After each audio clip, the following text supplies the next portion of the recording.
Welcome to the Soul Archaeology podcast, a space for connection, resonance, witnessing, and learning. Together we'll harvest medicine from the spiral of life, sharing conversations with other embodied humans who have navigated their own initiations and found alignment with their true soul essence. With weekly astrology, energy updates, embodied conversation, and channeled teachings, this is a space for you to land and find resonance with the spiral of your own soul.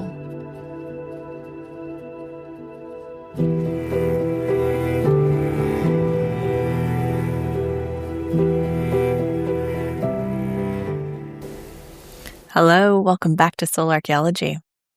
And what a powerful eclipse portal. I have done a few episodes on the eclipses. I've done an eclipse portal workshop. I've also made some posts about it, Substack articles. So there's a lot of content out there, and so many other people are talking about it as well. So there's a plethora of content talking about this eclipse portal. And I do recommend going back to the last few episodes if you are curious about if you're just coming to this podcast and you're curious about what this eclipse portal is doing, because there's a lot of content there. So before I forget and start talking more about the eclipse portal, I have to remind you that I am launching a membership in September, which I'm so excited about.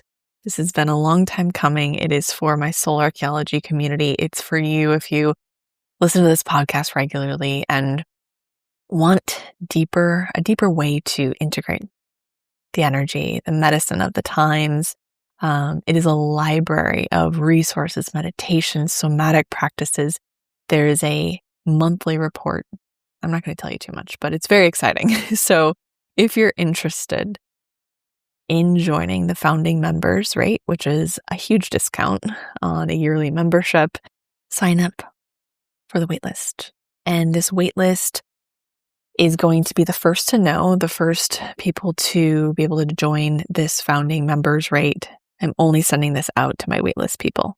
And I am so excited for this to launch because it has been a long time coming, and it's going to be an incredible resource and platform for you to really get into the layers and the work and understand how to actually work with this energy I'm talking about all the time. So very excited about that. Join the waitlist if you want that founding members rate and have the first dibs on a seat in the membership.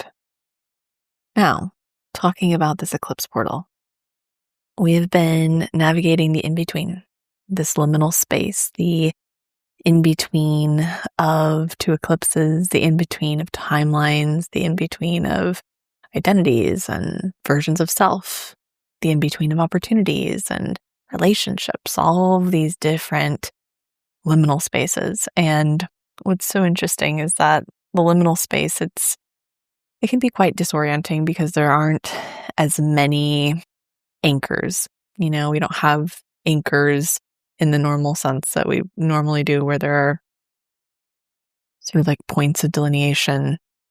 We have to create those anchors for ourselves. And I talked a lot about in the last episode the Mars in Cancer and Neptune in Aries square. Mars in Cancer in general is just creating this sense of slowness and depth and maybe even emotionality. It might feel confusing. It might feel like you're unclear around what to do next, where the next step is, how you move forward. I've been noticing personally just confusion around making decisions, just small decisions every day. So I've been using my tools a lot and really working through some of the layers of noise or confusion or indecision that I'm just coming up against in my daily life. And it's not as much about these big decisions, although that's definitely there, but we are in a retrograde period. So I'm not putting too much pressure on the big decisions. We are, of course, in an eclipse portal as well. So I'm trusting those will unfold in perfect and right time, as they always do. But I'm more so talking about the small decisions every day. Like, do I want to go for a walk or do I want to go to the gym? Just like these small things. What do I want to eat? And that's very Mars. Mars rules. It's a personal planet. It's an inner planet. So it rules daily life and the decisions we make and the actions we take and our will and our drive. And when it's in Cancer, it can feel muted, it can feel watery, it can feel indecisive even, it can take a little bit longer to access what's really there. And that's what I'm noticing is it's just I have to kind of go through a process to make decisions at the moment. And it's okay because I'm in flow with that and really honoring maybe a slower pace. I kind of prepared for the summer. I knew that I'm 7.5 months pregnant, so that's one thing. So I didn't prepare for that. But I just knew coming into 2026 that I would need some extra space this summer. And so I was supposed to be traveling to Wales in the UK in July, and I canceled that trip just because it was a lot to be traveling alone. I would be going with friends, but I would be traveling there alone, being pregnant, and also just really realizing that I had some work here to do, some remothering work. The Mercury retrograde in Cancer was deep. And so it was, I set myself up to have a lot of support from my somatic mentor, food, consistency, ritual, rhythm, space. And I'm so grateful I did coming into August because I feel so much more rooted and grounded.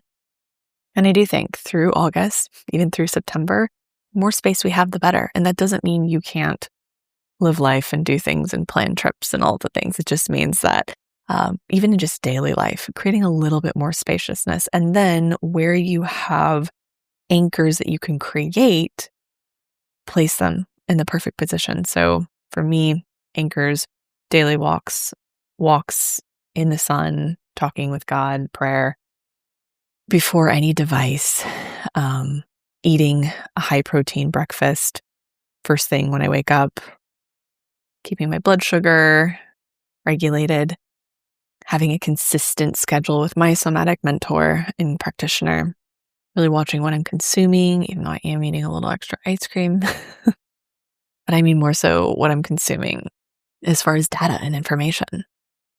And food as well, making sure I'm getting enough protein, making sure I'm eating frequently enough, all these things that I know for me personally, not that this is right for everyone, but for me personally, I just know it works. And when I stay consistent with that and I treat it as devotion to my body, my inner parts, I can navigate these big waves of change. I can navigate the storm with so much more ease because I have this infrastructure in place. I have the consistency, the rhythms. That doesn't mean I can't go off course and have some travel planned in September, but it is gaining conscious control over what is within my control in life, which is choosing what I consume, choosing the structure of my day. For the most part, of course, that changes and everyone's different.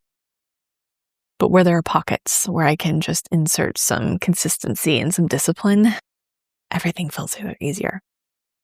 And that's really come through reparenting work. That's come through somatic work for me. That's come through depth work and really integrating my inner masculine so that my feminine can feel free, so that I can be creative, so that I can be in flow, so that I can, have some flux within that space, because the inner architecture is there to support the flow. It's there to support the expansion. It's there to support the waves. So with Mars moving into Cancer, it doesn't feel as uprooting and destabilizing as it did back in 2024, the fall of 2024, when it entered. Because I've really done a lot of work with my South Node in Virgo and the South Node in Virgo, the transiting South Node in Virgo, since January of 2025.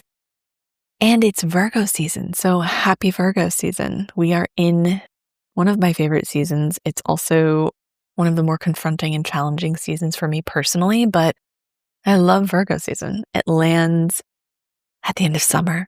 It's a transition month between summer and autumn. It's a point of orientation in this on the other side of this great, big, grandiose, loud, wide expressed summer, this deep summer, Mercury retrograde in Cancer, the big planetary shifts we've had, the Barbeau's basket, Leo season, Jupiter moving into Leo, and then this solar eclipse in Leo that we had on the 12th. And Virgo comes after Leo, and it says, after all of this expression, this expansion, this focus on self, this focus on ripening and heat and solar activity, the peak of summer, now we begin to refine. We begin to land. We find some groundedness. We find some routine. We find new ways of orienting as the seasons shift. If you have children, you're already in this practice and of orienting to a new schedule. And what would that internal schedule look like for you? What would it look like to orient to a new way of being within this new energy? I do think this Virgo season is going to be extra supportive because we're in this swirl of the eclipse portal. There's so much moving. There's so much changing. We're in this process of building new architecture. And the gift of Virgo is discernment, clarity, discipline, purity, but not in the way of perfectionism, but discernment. And that clarity comes through discipline and discernment. We think about the archetype of the Virgin when we think of Virgo, but that doesn't mean perfection and purity and naivete. It's much more about conscious choice and intention, clarity around what's actually in alignment and what isn't, simplicity, decluttering the mind, the body, the field, refinement. And this is so helpful after a season of so much change, so much depth work, so much shadow work, so much emotional swirl. And that's not over because we have a lunar eclipse in Pisces this week. So the sun being in Virgo, Mercury moving into Virgo this week is going to feel supportive to help us really anchor and root a lot of what's moving around in the eye of the storm. So the two big transits this week are both on the 27th, and Mercury enters Virgo and immediately meets with the sun for cazimi. And this is significant because this is the cazimi on the other side of Mercury retrograde. So we had a cazimi during Mercury retrograde. This is the cazimi on the other side. And so there's clarity here. Even though it's eclipse season, there's something being revealed around your choices, what you're choosing, what you're engaging with, how you're structuring your life. And this is a week of completion as well, with the lunar eclipse in Pisces on August 27th. Here on the West Coast, it's officially August 28th on the East Coast. And I'll weave in the different transits that are happening at the same time as this, but this eclipse is significant. One, it is the final Pisces eclipse until 2034. So we started having eclipses in Pisces in September of 2024. We had a lunar eclipse in Pisces in September of 2024. Since this time, we've been navigating the Pisces Virgo axis, and the lunar node shifted into Leo and Aquarius on July 26th. But we're in Virgo and Pisces from January 2025 into July of 2026. Now we have eclipses on the other side of that. So we have another eclipse in Virgo early next year. But this eclipse this week on the 27th is the last eclipse in Pisces until 2034. So there's a completion here. There's a completion of a 2-year cycle of eclipses happening in Pisces. There's a completion of an 18-year cycle, thinking back to 2007, 2008, and the eclipses we were navigating at that time. And there's a new beginning layered in with this completion. And we know that beginnings meet endings. We know that they're layered, that they're not isolated. We had this South Node solar eclipse in Leo on the 12th that was merging endings and beginnings. And we're in this in between. And then we have another lunar eclipse, which is completion, which is culmination, a heightened full moon, but it's touching the North Node. It's technically in Pisces, even though the North Node is currently in Aquarius. But I see this more so as a release. Looking at what we've been working through since September of 2024. Our relationship with surrender and control, intuition, discernment, spirit, matter, the seen, the unseen. acceptance, perfectionism. We have been deep in this curriculum, and this is a reflection point. This is a culmination point. When we have a full moon, when we have a lunar eclipse, it's illumination. The sun, which we have a Mercury cazimi at the same time, mind you, or right before actually this eclipse peaks. This Mercury cazimi, there's illumination here. There is light, there's consciousness, there's insight, there's information, fully illuminating our internal landscape. So there's so much content here, and we get to see how far have we come since September 2024. I feel like an entirely different person. I'm sure many of you do as well. And of course, there are layers that come up that are so similar to that timeline. We have these resonance and ripples and points of wounding even that feel similar. And that's so normal. We move along a spiral. But how are you interacting with those things differently? Maybe you still get activated. That's okay. Can you find a little pocket of how you've interacted with it differently, even if it's tiny? So thinking back to September 2024, when we had a lunar eclipse in Pisces, what were you trying to control? What were you trying to fix? What felt uncertain? What has dissolved since then? Where have you developed a deeper trust, a deeper faith, maybe some pockets of safety and surrender in your system that weren't there before?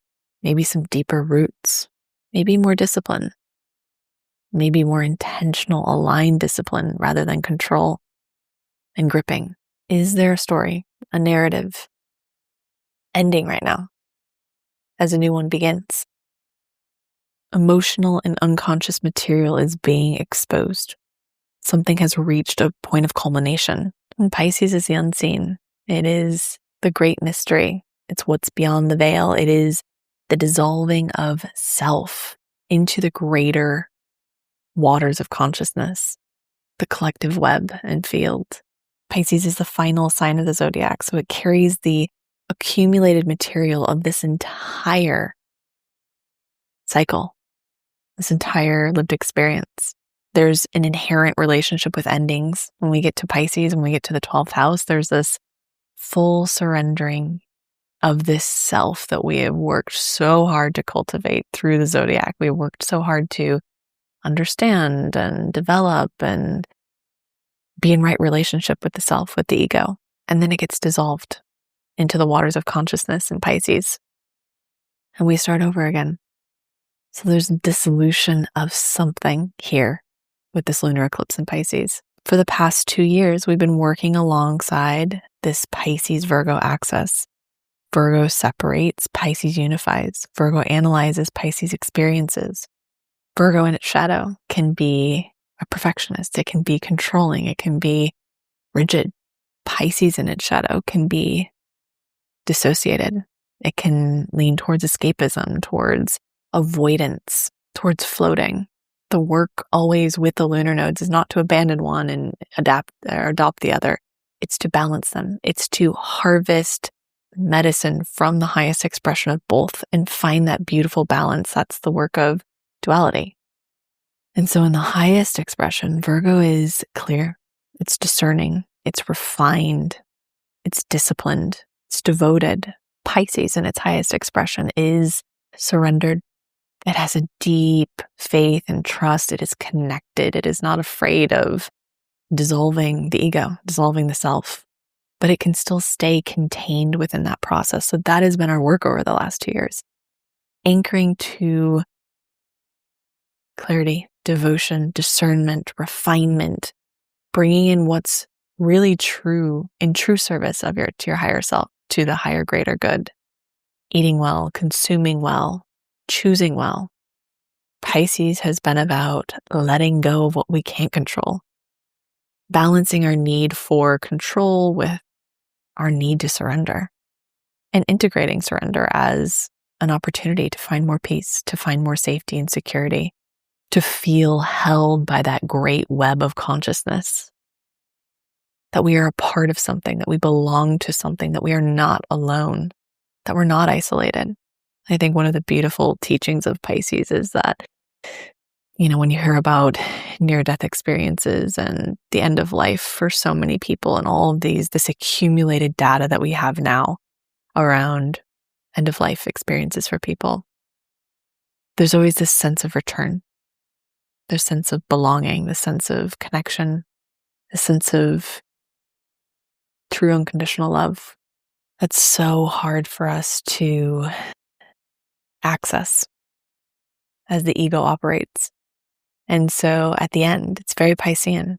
We return to the waters of consciousness. We return to the waters of Christ consciousness and unconditional love, which is belonging. And this work with the North Node in Pisces has been, how can we access that here and now? How can we access that without waiting until end of life? And so it's interesting. We have this culmination point, this review point, this release point of maybe some material you're still working through. We still have an eclipse in Virgo, remember, and next year. And so it's not fully complete, but there is a culmination here, especially in the realm of Pisces. We've also had Neptune transiting through Pisces, and since 2011, it shifted into Aries this year. We had Saturn in Pisces for a few years. 2024 and 2025 were very Piscean. We had that anaretic degree we kept crossing over. So this is similar. It's not as intense, but it's bringing us into those lessons again. And it's saying, one, where are we along this axis? Are we way too in control? Are we way too obsessed with doing it right, making it perfect, being in control, being in the driver's seat, having it our way? Or are we way too dissociated, way too disconnected from discipline, from earth, from service, from discernment, clarity, presence? How can we be in right relationship along this axis? How can we be discerning and disciplined and in control over what is right for us to control, which is our choices and the small, simple things that keep us aligned while remaining so surrendered to the great mystery? Are we obsessed with certainty? Or do we allow mystery to exist alongside it?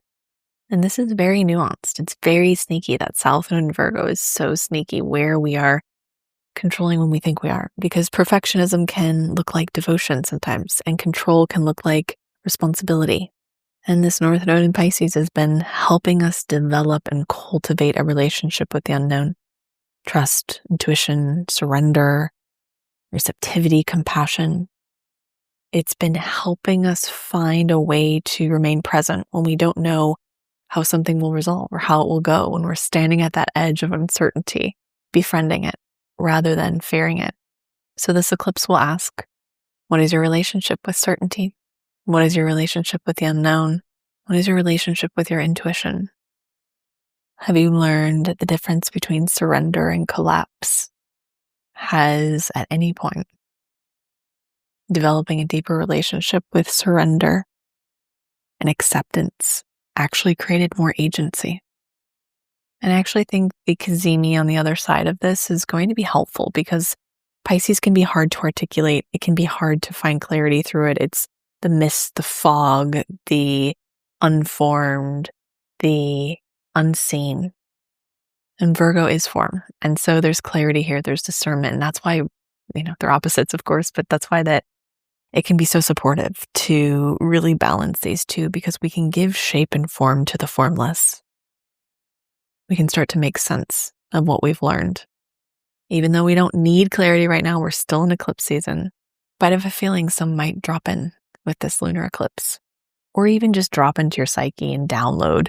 And then in a few weeks, it'll all make sense, or you'll be able to sort of put pieces and parts together. This lunar eclipse is also part of a T-square. So it's being squared by Uranus, which is at 5 degrees of Gemini. And Uranus is also squaring the Sun and Mercury, of course, because we have these right angles being formed. So there's a T-square, and Uranus is at the crux of it. Disruption, change, something unexpected, an unexpected conversation, an unexpected insight. Gemini, Virgo, Pisces are all mutable signs. So we look at the opposite, which is Sagittarius. This eclipse isn't looking for a definitive answer. This eclipse is wanting you to remain curious and open so that you can harvest from all of your experiences the wisdom that you've gained without needing to define it. That will be the challenge, because Virgo will want to define it. It will want to make sense of it. It will want to harvest medicine from it immediately, or extract medicine, I should say. Uranus is going to be helpful in disrupting something that has been stagnant. Since entering Gemini, it has been breaking our habitual pathways where we feel sort of anchored and rooted in certain mental pathways, especially, or belief systems. This might reveal where we have fixed narratives, fixed stories, fixed beliefs, where we need more openness, more curiosity, more mutability. And it's going to be unpredictable, because Uranus always is. So there's a T-square here. There's some sort of pressure that you're being asked to break out of, some sort of habit, pattern, belief especially. You don't need to make full sense of it. You don't need to analyze it. Just be with it. That is Pisces. It's a full surrender. Can you let go of an identity, a sense of self, a belief, a story, a narrative that you've been clinging to? Or because we've been in this journey, on this process for a few years, can you let go a little bit more? As we weave this into the eclipse we just had, the solar eclipse in Leo, I talked a lot about that a few episodes ago. I do recommend going back and listening to that if you haven't, because it will make more sense with this episode. But that solar eclipse in Leo, it is not about getting louder and bigger. It's about refinement too. The South Node is there. So it's asking, what does true authenticity look like? What would it look like to move from your true self, not your louder self, not the ego self, but the true self? There is a new true self being formed that fits into this new architecture of this new earth. Barbeau's basket is helping us weave it collectively, and that the sextiles and trine between Pluto, Uranus, and Neptune is going to continue on, and it's building something deeper in our consciousness that we can't quite see yet, but we can feel and maybe sense psychically. How does this new self fit into that? What are you building brick by brick, stone by stone, within your own internal architecture that fits a more expanded version of self? That's what that eclipse was about. And now Pisces is saying, is there something else you can let go of? Can you let go of your grip so that that new self can emerge with more ease, more authentically? What have you been working to dissolve over the last 2 years? Is there more surrender there? What are you carrying forward into this new chapter, this new cycle, with the North Node in Aquarius, with this lunar eclipse connected to the North Node, even though it's in Aquarius? This eclipse is in Pisces. I know it's confusing, but an eclipse happens when we're within 12 degrees of a lunar node, a full moon or new moon. So there's remnants here of an older timeline. And it's very significant. These two are doing work that we might not be able to fully understand right now, and we have to trust that. I always say eclipse seasons are not a time to grip control. You can manifest if you want, but just be very light with it. Be very open to the pivots, the changes. I've talked to so many people who've had sudden changes, ins and outs, things coming in, things coming out, unexpected events, and that is eclipse season. So be open. Be open to pivots, being open to things changing, being open to things flowing in a different direction than you expected. That's the medicine of Pisces. So this is a big week. I'm excited to see how this lands for all of you. It's important to keep front and center that there is a new timeline weaving, even if it feels like a lot's being released and surrendered and dissolved. It's all in service to this greater, new, higher timeline that you're anchoring into. And the access point for that is discipline, surrender, and authenticity. And that's how this whole eclipse season is weaving.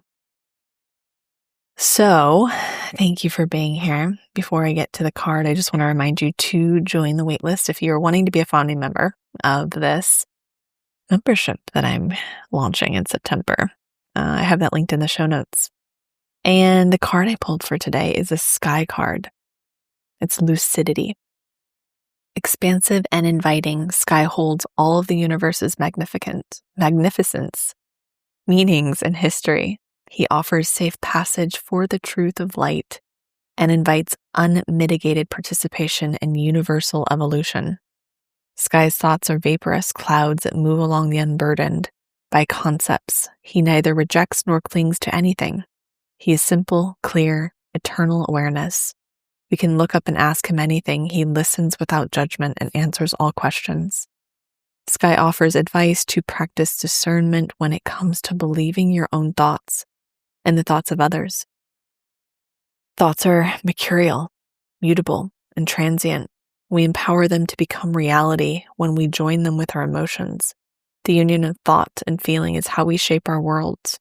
To make room for fresh potential and luminous participation, it is important to declutter your mind on a regular basis. Doing so will provide you with great lucidity and open the door to your own sky-like expansiveness. Welcome to boundless opportunities. When it's balanced, you feel spacious, voluminous, intuitive, open-minded. When it's imbalanced, you feel constricted by limiting thoughts, fearful, fixated. To bring into balance, sky gaze by resting on the earth and neutrally watching the clouds roll by as if they were thoughts. Differentiate between the inherently vast nature of the mind and the conditioned thoughts that often obscure it. Well, that's pretty perfect. The shadow of Virgo, the mercurial nature of Virgo. Virgo is ruled by Mercury, and it can be very fixated and obsessive, perfectionist. So I love that card. It's from the Untamed Elemental deck. And thank you, as always, for being here. Thank you for your presence, for your own inner devotion and discipline to showing up to this every week and taking this time for yourself. And I'm so grateful, as always, when you share this with a friend, family member, someone you meet at a coffee shop, social media. All of it means a lot to me. I'm so grateful. I actually literally had somebody recently tell me, it was a beautiful, wonderful woman who's in my vessel group said that she found out about the podcast at a coffee shop from the barista. So thank you. Adore all of you. It means so much to me. And I hope you have a beautiful lunar eclipse. I'll see you next week.